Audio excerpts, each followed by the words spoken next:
Welcome back जी। एक बार फिर मैं आपको खुशामदीद करता हूँ इस प्लेटफॉर्म पर। Ashes third test second day को आज हम यहाँ आपके सामने डिस्कस करने के लिए पेश हुए हैं। अभी तक अगर आप डे 2 के स्टैम्प्स को देखें और वहां पर आप देखें कि इंग्लैंड इस पोजीशन में कि इंग्लैंड अभी 158 रन पीछे है और उनकी सिर्फ 2 विकेट्स बाकी हैं और करंटली 213 पर उनके 8 आउट हैं। और इस तरीके से इंग्लैंड इस गेम में अभी बहुत पीछे हो गया है और ऑलमोस्ट उनके लिए यहाँ से जीतना जो है नियर टू इम्पॉसिबल। और अगेन जो उनके लिए छोटी सी रे ऑफ होप है वो उनके कैप्टन है बेन स्टोक्स, जो क्रीज पर इस टाइम पर मौजूद है 45 रन पर। इसके अलावा अगर आप देखें तो इंग्लैंड की बैटिंग ने अगेन यहाँ पर डिसअपॉइंट किया और जितना उनकी बैटिंग ने डिसअपॉइंट किया उतना ही अगर आप ऑस्ट्रेलिया की बॉलिंग की बात करेंगे तो उन्होंने उतना ही जिसे कहते हैं इंप्रेस किया और बहुत आउटस्टैंडिंग एक बॉलिंग डिस्प्ले उनकी तरफ से नजर आया और एज अ बॉलिंग डिपार्टमेंट उन्होंने बहुत आउटस्टैंडिंग तरीके से आज का दिन डोमिनेट किया और ऑस्ट्रेलिया को इस गेम में और इस ऐसी सीरीज में जहां पर ऑलरेडी वो 2-0 लीड कर रहे हैं और उनमें और अहेड कर दिया है। अब यहाँ पर हम देखें तो कल के दिन हमने आपको बताया था कि इंग्लैंड के लिए सिंपल प्लान ये होगा कि आके जो बकिया की 2 विकेटें हैं वो ले ले जल्दी से और उनको 350 से कम में रिस्ट्रिक्ट करे और एक मोमेंटम लेके वो अपनी बैटिंग में आए तो उसमें वो कंटिन्यू करे और बैटिंग बड़ी करे। लेकिन अर्ली ऑन ही हमने देखा कि उनसे वो एक्स्ट्रा रन उन्होंने कंसीड कर दिए कि 371 रन उन्होंने करवा दिए और वहां पर हमने देखा कि मिचेल स्टार्क ने आज अगेन एक अच्छी इनिंग खेली। वहां पर कल की इनिंग जहां पर वो 33 पर नॉट आउट गए थे, आज उन्होंने वहां पर उसको 54 में अपना कन्वर्ट किया, एक अच्छी 50 सेकंड 50 उनकी इस एशियस सीरीज की। तो ये उनकी एक अच्छी एशियस सीरीज जा रही है और कंटिन्यूअसली वो उस चीज को एंजॉय कर रहे हैं। और फिर हमने देखा कि स्कॉट बॉलर ने भी रन्स किए और फिर आखिर में नेथन लाइन ने भी रन्स किए। तो इस तरीके से अगर आप देखें तो ऑस्ट्रेलिया की टेल ने बड़ा अच्छा वहां पर फाइट किया और एक अच्छा वहां पर एक टोटल लगाने मदद की, मोमेंटम दिया बेसिकली। रन से तो हमने इस तरह कहा था कि वो 500 प्लस देख रहे होते तो वो शायद कहते हैं खुश जाते, लेकिन जो मोमेंटम दिया वहां पर वो मच नीडेड था। अब यहाँ पर इंग्लैंड की बॉलिंग की अगर आप बात करें तो अपार्ट फ्रॉम जोफ्रा आर्चर, जिनकी कल अगर हमने जितनी तारीफ की थी कि उन्होंने कल 3 विकेटें ली, उन्होंने अटैक को लीड किया और वो बड़े अच्छे तरीके से बॉलिंग कर रहे थे। आज भी उन्होंने आगे 2 विकेट्स ली और 5 विकेट हॉल लिया जोफ्रा आर्चर ने। उनकी जितनी तारीफ की जाए कम है, क्योंकि जिस प्रेशर के साथ वो यहाँ पर बॉल कर रहे थे, जिस तरीके से उन पर तनकीद हो रही थी, वो सारी उस तनकीद का उन्होंने जवाब दिया, 5 विकेटें ली। लेकिन आज की अगर आप उनकी बॉलिंग देखें तो 2 विकेट्स उन्होंने स्ट्रेट बॉलिंग करके लिए। एक टाइम पर बेन स्टोक्स के साथ उनका एक आर्ग्यूमेंट भी ये हो रहा था कि वो चाह रहे थे जो फील्ड लेना, लेकिन बेन स्टोक्स ने कहा कि बुरी बॉल के लिए मैं आपको फील्ड नहीं दूंगा, आपको मैंने फील्ड दी है कि टर्म्स में बॉल कर रहे हैं वहां पर आपको सक्सेस मिलेगी, स्ट्रेट बॉल कर रहे हैं तो उन्होंने वहां पर किया और उनको सक्सेस मिली। लेकिन इसके अलावा आप देखें तो उन्होंने रन्स करवाए आज पर,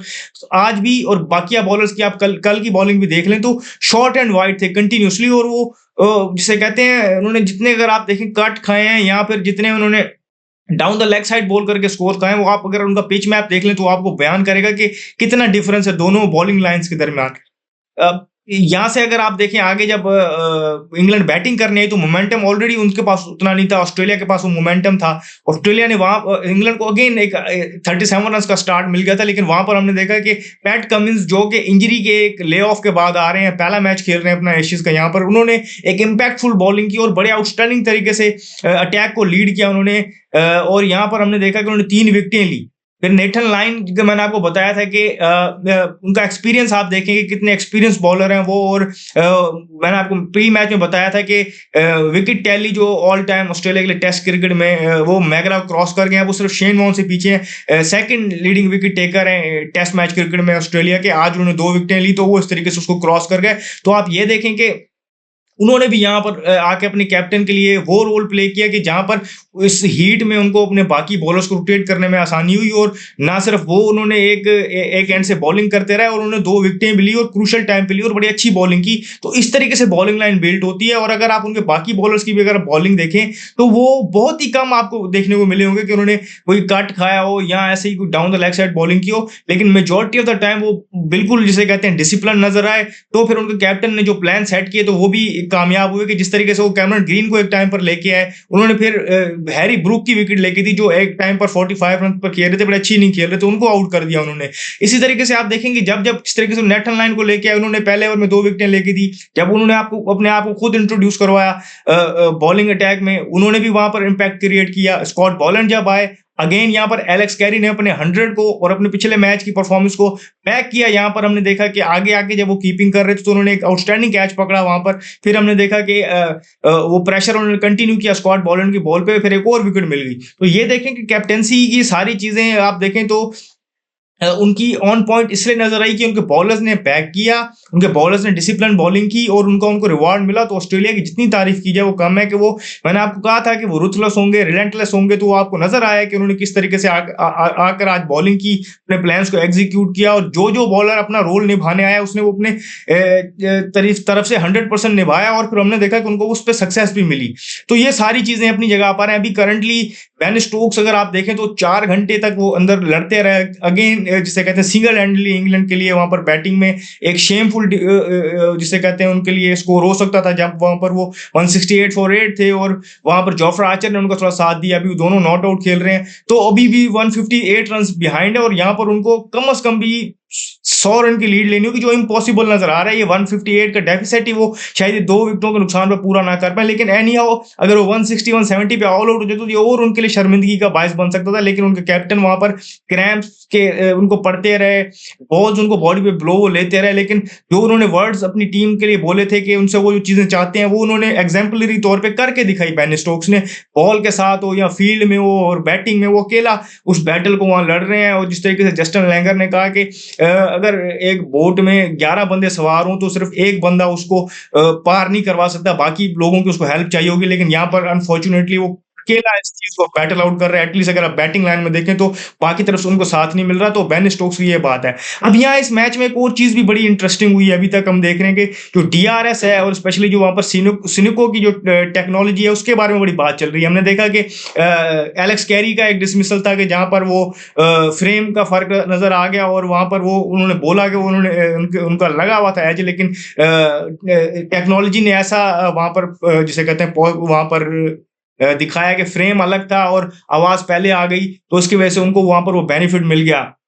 आज भी हमने 2 या 3 बार ऐसी चीजें देखने को मिली हमें और फिर हमने देखा कि लोगों ने फिर इस टेक्नोलॉजी पे, जो सिनिको की टेक्नोलॉजी है, इस पे तनकीद की। ये बड़ा सिंपल है कि आपका एक ह्यूमन नेचर भी है कि अगर आप एक बार एक किसी चीज से आप उसका फ्लॉ देख लेते हैं तो उसका फिर आप ट्रस्ट उस तरीके से नहीं कर पाते। हमने देखा कि वो जेमी स्मिथ वाले डिसमिसल में भी हुआ ये, और फिर हमने देखा कि पहले रिकी पॉन्टिंग ने इसको क्रिटिसाइज किया, फिर ड्यूरिंग द मैच हमने देखा कि स्टंप माइक पे आवाज में मिचेल स्टार्क की वो भी इस टेक्नोलॉजी को जिसे कहते हैं कि क्रिटिसाइज कर रहे थे। अब पहले हमें ये पता था कि जो जो एम्पायर्स है उनको ये बताया गया था कि एक फ्रेम का फर्क होता है और वो इनफ होता है, या एक या 2 फ्रेम का फर्क होता है। अभी हमें एक जिसे कहते हैं कि बहुत समझ नहीं आ रही कि ऑडियो कौन से स्टंप माइक की प्ले कर रहे हैं और जो फुटेज दिखा रहे हैं उसके साथ वो बिल्कुल सिंक नहीं कर रही, और स्पाइक आती है और उस टाइम पर बॉल बिल्कुल किसी चीज के क्लोज नहीं होती, और फिर जब बॉल क्लोज जा रही होती बैट के उस टाइम पर वो फ्लैट लाइन आ रही थी। तो